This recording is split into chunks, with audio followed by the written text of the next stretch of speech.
नमस्कार, आप देख रहे हैं हिंदी खबर और मैं हूं आपके साथ माधुरी तिवारी। बुलेटिन की शुरुआत करेंगे बड़ी खबर के साथ, जहां सीएम पुष्कर सिंह धामी की अध्यक्षता में कैबिनेट बैठक जारी है। कैबिनेट बैठक में जोशीमठ प्रभावितों के लिए मुआवजे पर मंथन भी किया जा रहा है। जमीनों के नए सर्किल रेट, बजट सत्र पर भी चर्चा की जा रही है।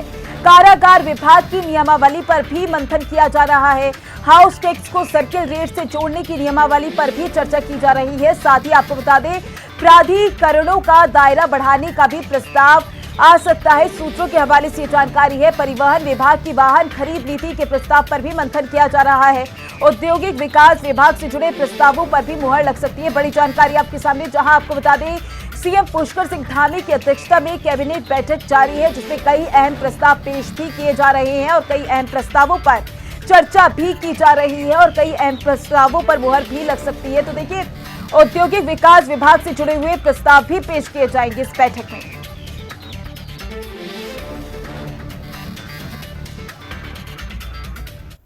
और इसी पर ज्यादा जानकारी के लिए देहरादून से हमारे संवाददाता अशोक हमारे साथ जुड़ चुके हैं। अशोक, बैठक जारी है, लेकिन सभी की नजरें इसी बात पे बनी हुई है कि जोशीमठ प्रभावितों के लिए क्या कुछ फैसला आ सकता है। अपडेट। बिल्कुल, देखिए निश्चित तौर पर माधुरी, अगर मुख्यमंत्री पुष्कर सिंह धामी की अध्यक्षता में इस समय कैबिनेट बैठक चल रही है और कैबिनेट बैठक में तमाम जो कैबिनेट मिनिस्टर्स हैं, मुख्य सचिव है, वो मौजूद है। और आज की कैबिनेट बैठक इसीलिए देखिए सबसे महत्वपूर्ण है क्योंकि जोशीमठ में भू प्रभाव के चलते जिस तरह के वहाँ के हालात हुए और आज जो प्रभावित लोग हैं जो कि अपने जो राहत शिविरों में रह रहे हैं या फिर अपने अपने परिजनों के यहाँ या फिर कुछ जो किराए के मकानों पे रह रहे हैं, आज सभी को लेकर के आज उनका जो मुआवजा मानक है वो तय किया जाएगा, उनके विस्थापन को लेकर के, उन्हें के पुनर्वास को लेकर के। और सबसे महत्वपूर्ण बात, उनके जमीनों के जो सर्कल रेट क्या रहेंगे उसको लेकर के भी आज जो कैबिनेट है अपनी मोहर लगा सकता है। इस वक्त मैं इस समय देखिए मुख्यमंत्री आवास स्थित, जहां पर अब से थोड़ी ही देर में करीब 2:30 बजे के आसपास प्रेस ब्रीफिंग होनी है, वहां पर इस समय मैं मौजूद हूँ। मुख्य सेवक सदन है ये, यहाँ पर अब से कैबिनेट बैठक ठीक खत्म होने के बाद मुख्य सेवक सदन में मुख्य सचिव द्वारा जो है प्रेस ब्रीफिंग की जाएगी और इस प्रेस ब्रीफिंग के दौरान पूरे विस्तार में ये जानकारी दी जाएगी कैबिनेट बैठक में कितने प्रस्ताव आए हैं और जो जोशीमठ के जो प्रभावित लोग हैं उनके विस्थापन और मुआवजे को लेकर के क्या क्या मुआवजा मानक तय किए गए हैं और इसी के साथ साथ जो जमीनों का सर्कल रेट है वो क्या तय किया गया है। वहीं इसके अलावा अगर बात करें तो देखिए आने वाले समय पर यानी कि अगले महीने जो है विधानसभा का बजट सत्र भी होना है, उसको लेकर के भी उसकी जो तिथि है और जो जगह है वो कहाँ पर होगा उसको लेकर के भी आज की कैबिनेट बैठक में माना ये जा रहा है कि मोहर लग सकती है। इसके अलावा अगर बात करें तो हाउस टैक्स को सर्कल रेट से जोड़ने के लिए भी उसमें भी आज कैबिनेट जो है अपनी मोहर लगाएगा। इसके साथ साथ कारागार जिला की जो नियमावली है उसमें भी संशोधन किया जा सकता है। तो कुल मिलाकर के 1 दर्जन से अधिक प्रस्ताव होंगे जिस पर आज कैबिनेट जो है अपनी मोहर लगाएगा। लेकिन सबसे महत्वपूर्ण बात यही है कि आज की जो कैबिनेट बैठक है वो जोशीमठ के लिहाज से अगर देखा जाए तो बहुत ही महत्वपूर्ण है क्योंकि वहाँ के जो तमाम जो प्रभावित लोग हैं उन सबकी निगाहें इस मंत्रिमंडल की बैठक पर टिकी हुई है। सबकी जो उम्मीदें हैं वो इस मंत्रिमंडल पर है क्योंकि देखिए खुद मुख्यमंत्री पुष्कर सिंह धामी भी लगातार जोशीमठ जब गए हैं तो वहाँ के लोगों को पूरी तरह से एक उम्मीद का, एक राहत का जो है आश्वासन भी दिया गया है। और अब वो दिन आ गया है कि अब जब वहां के लोगों के लिए जो मुआवजा राशि तय की जाएगी, उनके जमीनों का सर्कल रेट तय किया जाएगा। सबसे महत्वपूर्ण बात ये हो जाती है कि जिस तरह से इससे पहले वहां के लोगों के साथ विचार विमर्श भी किया गया है क्योंकि लगातार खुद मुख्यमंत्री ने भी ये बात कही है कि वहां के जो लोग हैं उनकी सुविधा के अनुसार ही उनसे विचार विमर्श के बाद ही सरकार कोई निर्णय लेगी। लेकिन अगर यहाँ पर बात करें तो आज की कैबिनेट बैठक में देखना सबसे महत्वपूर्ण यही होगा कि क्या मुआवजा मानक तय किए गए हैं और इसी के साथ साथ जमीनों का जो सर्कल रेट है वो क्या तय किया गया है और इसके बाद वहां के जो प्रभावित लोग हैं सरकार द्वारा ये जो राहत अब दी जाएगी इससे कितना संतुष्ट होंगे ये देखने वाली बात होगी। अशोक, जोशीमठ तो मुद्दा है ही, साथ ही चारधाम यात्रा भी शुरू होने वाली है और पर्यटकों के लिहाज से पर्यटन नीति काफी अहम है, तो उसको लेकर क्या कुछ चर्चा हो रही है इस बैठक में? देखिए निश्चित तौर पर जिस तरह से अब चारधाम यात्रा का आगाज होगा, अगले महीने अप्रैल माह से जो है चारधाम यात्रा का आगाज हो जाएगा और दूसरी तरफ पंजीकरण की प्रक्रिया भी शुरू हो जाएगी। अगर इसको लेकर के अभी बात करें तो लगातार जो विभागीय जो अधिकारी है, चाहे वो पेयजल से संबंधित हो, परिवहन से संबंधित हो या इसके अलावा स्वास्थ्य विभाग की तैयारियों को लेकर के हर विभाग यानी कि जितने भी महत्वपूर्ण विभाग है सभी अपनी अपनी तैयारियों में जुटा हुआ है।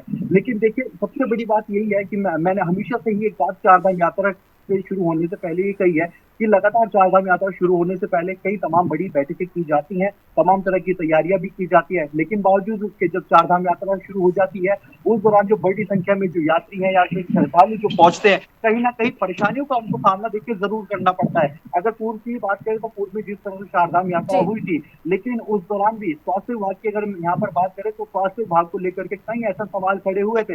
ऐसे में सबसे महत्वपूर्ण देखिए स्वास्थ्य विभाग की ही तैयारियों पर सवाल खड़े होते हैं, क्योंकि ज्यादातर चारधाम यात्रा के दौरान देखा ही जाता है जो बुजुर्ग लोग होते हैं उनको काफी परेशानियों का सामना करना पड़ता है और काफी तबियत भी ऐसे में बुजुर्ग लोगों की काफी उनकी जो हेल्थ पर खासा असर पड़ता है। तो ऐसे में स्वास्थ्य विभाग की क्या तैयारियां होंगी ये देखना सबसे महत्वपूर्ण होगा। वहीं अगर इसके अलावा हम परिवहन की बात करें तो परिवहन भी लगातार अपनी तैयारियों में जुटा हुआ है। जिस तरह से हाल ही में गढ़वाल आयुक्त की बैठक हुई थी और खुद आरटीओ द्वारा एक प्रपोजल रखा गया था कि उसमें चारधाम यात्रा के दौरान तकरीबन 1600 बसें जो है वो चाहिए होंगी, लेकिन अभी जो है इस समय 1100 बसें हैं, यानी कि 500 और बसों के लिए प्रपोजल रखा गया है। साथ ही साथ महत्वपूर्ण एक दिशा निर्देश ये भी दिए गए हैं कि इस बार जो भी बसें चलेगी वो रोटेशन वाइज चलेंगी, ताकि किसी भी यात्री को जो है किसी भी तरह की परेशानी ना हो। और इसमें एक और महत्वपूर्ण निर्णय ये लिया गया है कि इस बार जो रजिस्ट्रेशन होंगे वो ऑनलाइन के साथ साथ ऑफलाइन भी जो है वो रजिस्ट्रेशन की प्रक्रिया रहेगी, क्योंकि अगर पूर्व की चारधाम यात्रा की देखिए मैं यहाँ पर बात करूं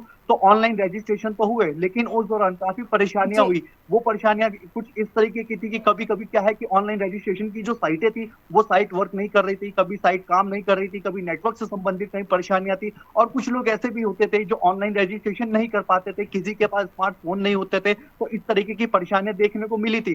जिसके बाद इस बार परिवहन विभाग द्वारा ये जो निर्णय लिया गया है कि ऑनलाइन के साथ साथ ऑफलाइन की भी प्रक्रिया रहेगी। लेकिन सवाल वही खड़ा होता है कि जब चारधाम यात्रा शुरू हो जाएगी तो उस दौरान देखना महत्वपूर्ण होगा कि इस बार जो यात्री श्रद्धालु जो पहुंचेंगे उनको कितनी जो सुविधाएं हैं बेहतर से बेहतर तमाम जो विभाग जो इस समय तैयारियों में जुटे हैं उनके द्वारा मिलती है। लेकिन अगर आज की इस कैबिनेट बैठक की देखिए यहाँ पर बात करें तो आज की पूरी कैबिनेट बैठक उन जोशीमठ के लिहाज से, उन लोगों के जो प्रभावित लोग हैं उसके लिहाज से बहुत ही महत्वपूर्ण है। बिल्कुल अशोक, देखना होगा बैठक के बाद क्या अहम निर्णय लिए जाते हैं। ज्यादा जानकारी के लिए हमारे साथ बने रहिएगा। आगे बढ़ेंगे, जहां एनएसयूआई के 4 पदाधिकारी और 6 साल के लिए निष्कासित किए गए हैं। देहरादून एनएसयूआई के जिला अध्यक्ष सौरभ ममगाई को भी निष्कासित कर दिया गया है।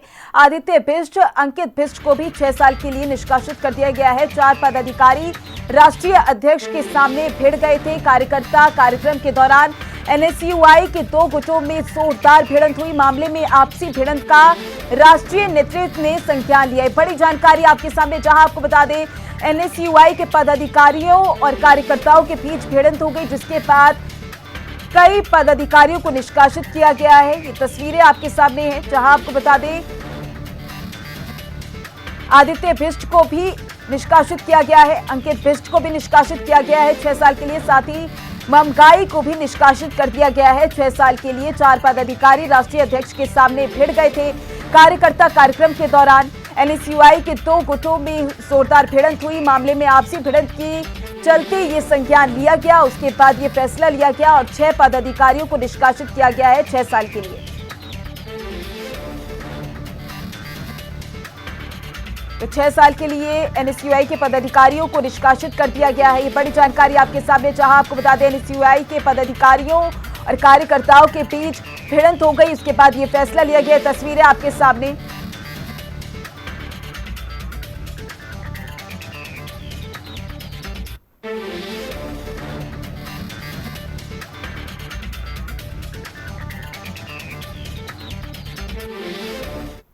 और एनएसयूआई के जिला अध्यक्ष सौरभ ममगाई हमारे साथ जुड़ चुके हैं। सौरभ जी, ये जो हमने देखा तस्वीरों में एनएसयूआई के पदाधिकारी और साथ ही आप कार्यकर्ताओं के बीच ये भिड़ंत हुई है, इसका क्या निष्कर्ष निकाला जाए? क्योंकि देखिए इन दिनों हम देख रहे हैं प्रदर्शन काफी कुछ देखने को मिल रहा है, बेरोजगारी को लेकर, भर्ती घोटाले को लेकर, उसके बाद ये सब चीजें, उसके बाद पदाधिकारियों को निष्कासित कर दिया जाता है 6 साल के लिए। हेलो सौरभ जी, आपको मेरी आवाज आ रही है? जी मैम, नमस्कार जी। सौरभ, 6 साल के लिए पदाधिकारियों को निष्कासित किया गया है, पदाधिकारी और कार्यकर्ताओं के बीच ये भिड़ंत हो गई है। जी मैडम, ये एक पत्र हमें कल मिला है जी, जिसमें लिखा है कि अनुशासनहीनता के चलते आप 4 पदाधिकारियों को, जिसमें कि 2 हम जिलाध्यक्ष हैं और जो 2 हैं वो पूर्व में शासन का चुनाव लड़े हुए प्रत्याशी हैं हमारे अनुसूई के, जी जिनको अनुशासनहीनता के चलते निष्कासन का पत्र हमें प्राप्त हुआ है।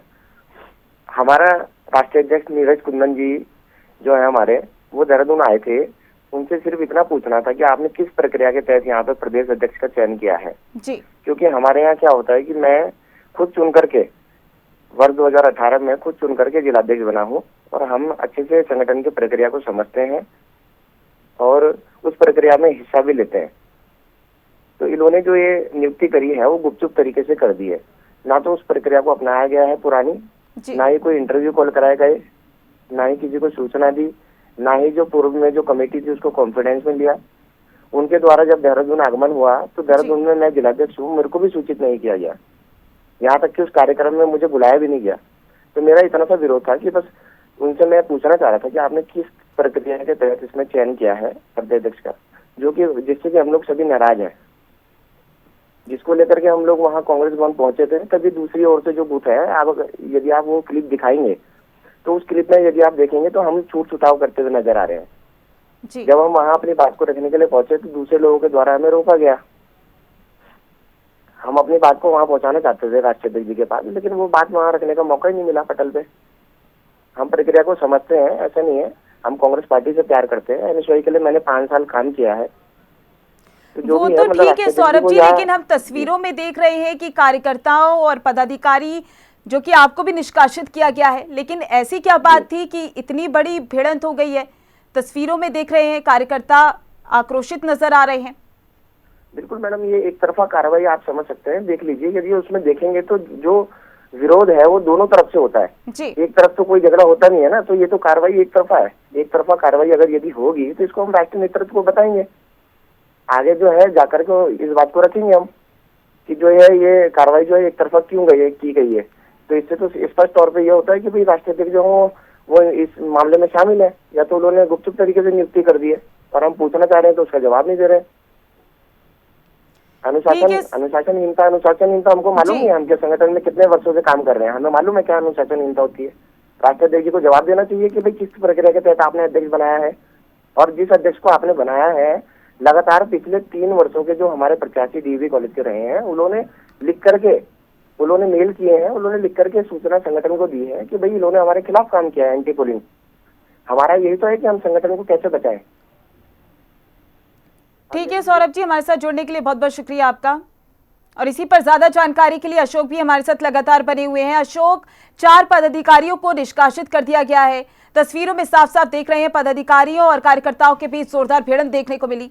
ज्यादा जानकारी देखिए, निश्चित तौर पर माधुरी, अगर बात करें कि एनएसयूआई के जो 2 गुटों में अभी पूर्व में जो भिड़ंत हुई जिस तरह से, अगर उन तस्वीरों को देखिए, ध्यान से देखेंगे तो वो आक्रोश इतना ज्यादा बढ़ चुका था कि कांग्रेस मुख्यालय में जब दोनों गुटों के बीच में भिड़ंत हुई, उसके बाद से ये भिड़ंत इतनी ज्यादा बढ़ गई कि बढ़ते बढ़ते आकर के जो है रोड तक ये लोग भिड़ते भिड़ते आ गए। जिसके बाद जो स्थानीय पुलिस है, देहरादून की पुलिस वहां मौके पर पहुंची और किसी तरह उन्होंने इस भिड़ंत को जो है शांत कराया। वहां के जो लोगों का जो आक्रोश जो बढ़ा हुआ था इन कार्यकर्ताओं का, किसी तरह उस पूरे मामले को जो शांत कराया। लेकिन अगर सीधा सीधा जिनको निष्कासित किया गया है, अभी जिस तरह से हम उनको सुन रहे थे, जो जिला अध्यक्ष जो रह चुके हैं सौरभ बमगई जी की, उनकी बातों से देखिए सीधा सीधा एक ही बात भी पता चलती है कि जिस तरह से प्रदेश अध्यक्ष जो है एनएसयूआई के, पूर्व में अगर मैं बात करूं तो आपको बता दूं कि पूर्व में एनएसयूआई के जो प्रदेश अध्यक्ष थे मोहन भंडारी थे, और अब जिनको नियुक्त किया गया है, यानी कि बिना किसी सहमति के, बिना राय मशवरा किए, यानी कि बिना किसी विचार विमर्श के प्रदेश अध्यक्ष नियुक्त कर दिया जाता है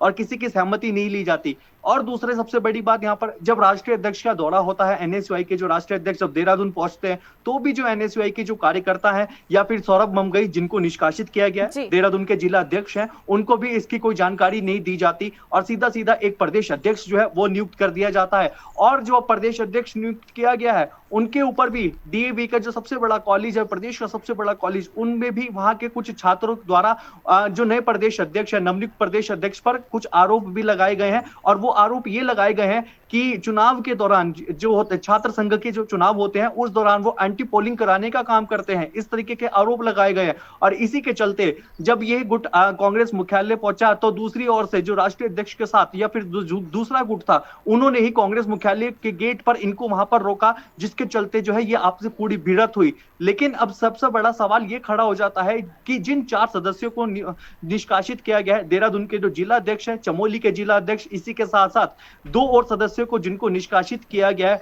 क्या अब ये अपनी आवाज को बुलंद करने का काम करेंगे? क्या अन्य समर्थक जो है, अन्य जो कार्यकर्ता है, इनके समर्थन में उतर करके राष्ट्रीय अध्यक्ष से सवाल करेंगे? क्योंकि देखिए इस पूरे मामले को लेकर के, और हम जिस तरह से सौरभ ममगई को सुन रहे थे, उन्होंने जिस तरह से पूरा पक्ष रखा है, उनसे इस तौर पर साफ तौर पर एक बात पता चलती है कि पूरे मामले की अगर कार्रवाई की गई है, 4 लोगों को, कार्यकर्ताओं को जिनको निष्कासित किया गया है, पूरी कार्रवाई सिर्फ एक ही तरफ का पक्ष सुनकर के कार्रवाई की गई है। अब देखना ये बहुत महत्वपूर्ण होगा कि जिन 4 को जो निष्कासित किया गया है, इनके समर्थन में अन्य कार्यकर्ता भी उतरते हैं, और क्या इस पूरे मामले की फिर से जो है कार्रवाई की जो जांच की मांग करेंगे, ये आने वाला वक्त ही बताएगा। ठीक है अशोक, आगे की जानकारी के लिए हमारे साथ बने रहिएगा। जहां उत्तराखंड में बेरोजगार युवाओं के मामले में सियासत जारी है, आज भी पुलिस मुख्यालय और सचिवालय पर कांग्रेस का प्रदर्शन चल रहा है। पिछले 1 हफ्ते से जारी है कांग्रेस का हल्ला बोल।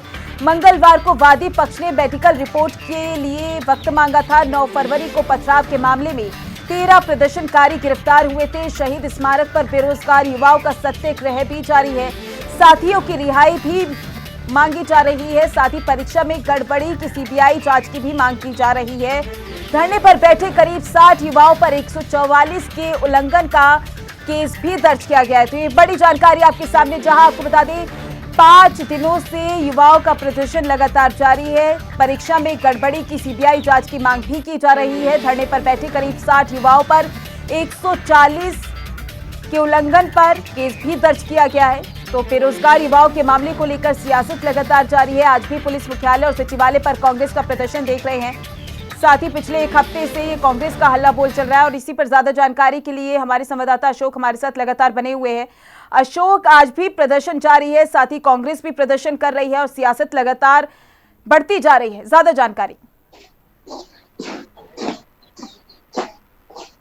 बिल्कुल, देखिए माधुरी, पूरे जिस तरह से बेरोजगार संघ के जो युवा है अपनी मांगों को लेकर जहां एक और शहीद स्मारक पर विरोध प्रदर्शन करते हुए नजर आ रहे हैं। अगर बात करें तो 5 दिन से वो शहीद स्मारक पर बैठे ही लगातार उनकी अगर मांगों की बात करें तो 2 प्रमुख मांग यहाँ पर साफ तौर पर उनकी नजर आ रही है कि इस पूरे मामले में जिस तरह से भर्तियों में जो घोटाला हुआ है, उस पूरे मामले की जो सीबीआई जांच की मांग की जाए। वहीं दूसरी मांग की अगर यहाँ पर बात करें तो बेरोजगार संघ के जो अध्यक्ष बॉबी पवार, उसको लेकर के उनकी रिहाई की मांग लगातार की जा रही है। तब साफ तौर पर उनका यही कहना है कि जितने भी युवाओं को गिरफ्तार किया गया है और जो बेरोजगार संघ के जो अध्यक्ष है उनको जल्द से जल्द छोड़ा जाए। लेकिन अगर इस पूरे मामले पर सियासत की बात करें तो सियासत कहीं से कहीं तक थमने का नाम नहीं ले रही है। पक्ष और विपक्ष के बीच लगातार आरोप प्रत्यारोप का दौर भी देखने को मिल रहा है, जहां एक और सीधा मुख्य विपक्षी पार्टी कांग्रेस जो है लगातार ये बात कह रही है कि जो सरकार है वो छात्रों के जो कहीं ना कहीं छात्रों के जो भविष्य है उस पर कुठाराघात करने का काम कर रही है। तो वहीं दूसरी ओर बीजेपी साफ तौर पर ये कहती हुई नजर आ रही है कि उत्तराखंड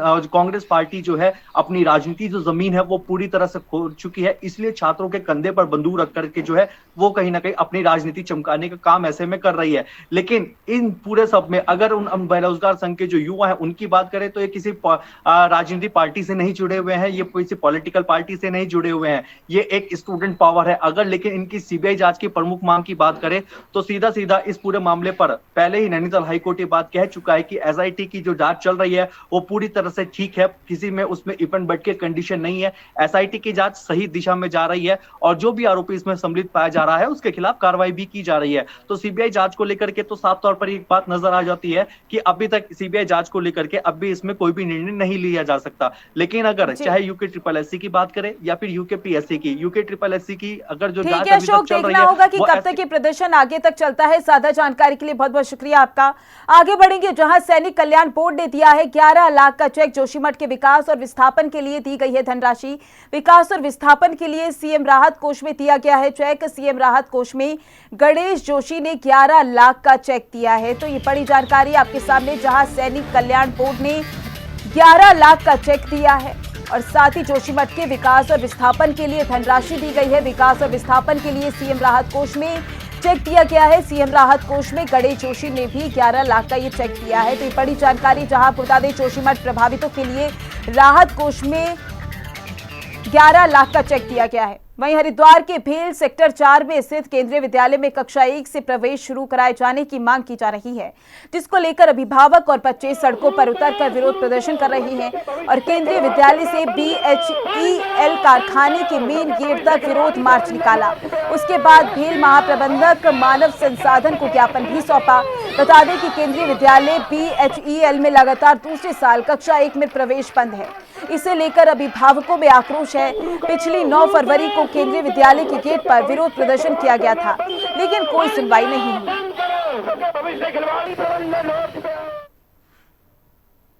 और फिलहाल के लिए इस बुलेटिन में बस इतना ही। देखते रहिए हिंदी खबर। नमस्कार।